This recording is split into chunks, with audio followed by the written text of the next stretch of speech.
For a long time, I felt I was only ever a third of the way home. I've spent a lot of time feeling like I was in a liminal place, waiting to get home.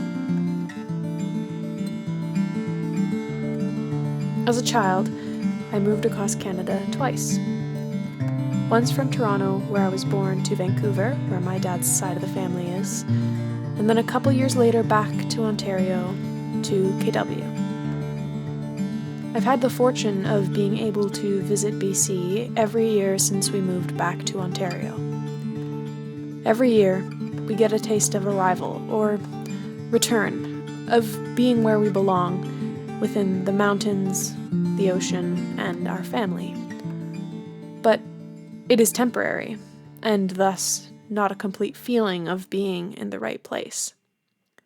Throughout my childhood, additionally to our big moves and trips to BC, every 2 or 3 years, we would go somewhere completely different. We would go to Chile,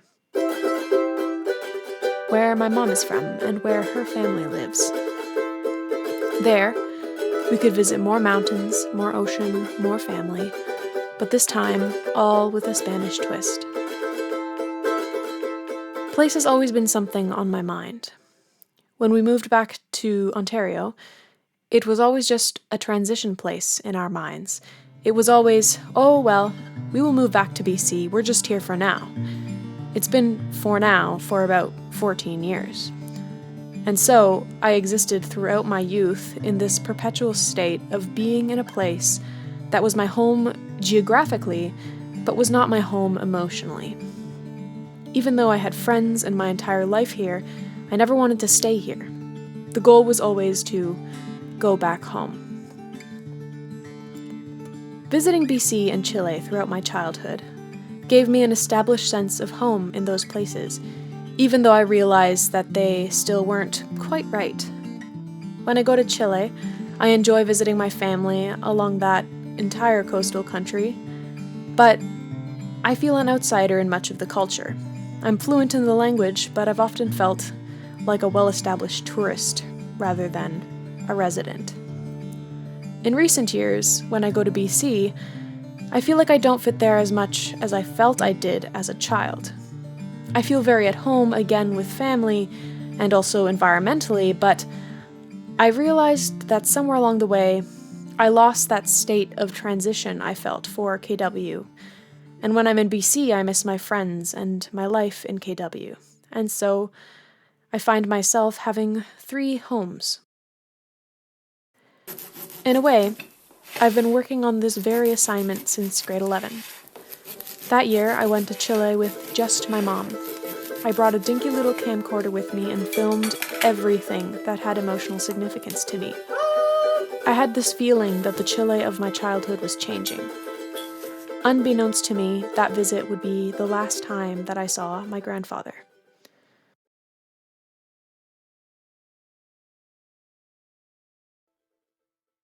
I figured that the BC of my childhood was changing too, so that summer, I filmed my life in BC. I was determined to make a short film about my 3 homes.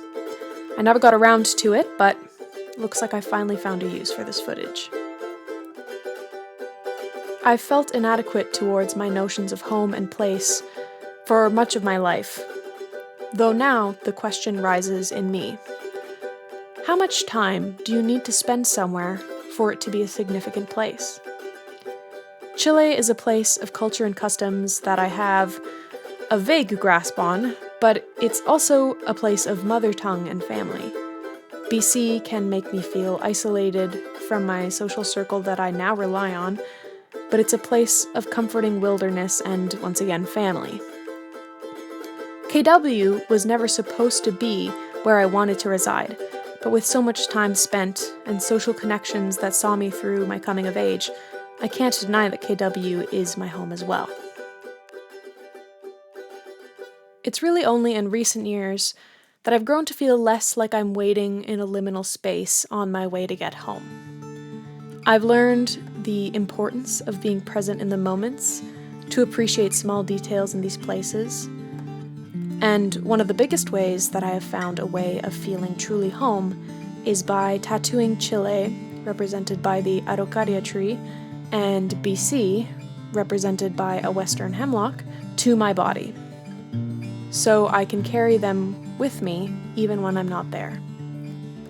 Maybe the real question is, how many personal ties do you need with a place to say that it's a personal place?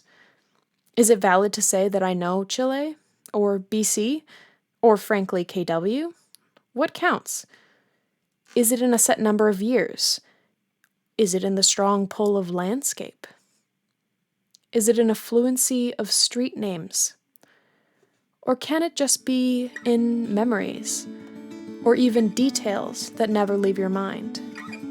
Kitchens, pieces of art, knickknacks, doorways. Perhaps these are enough. Perhaps experience is enough.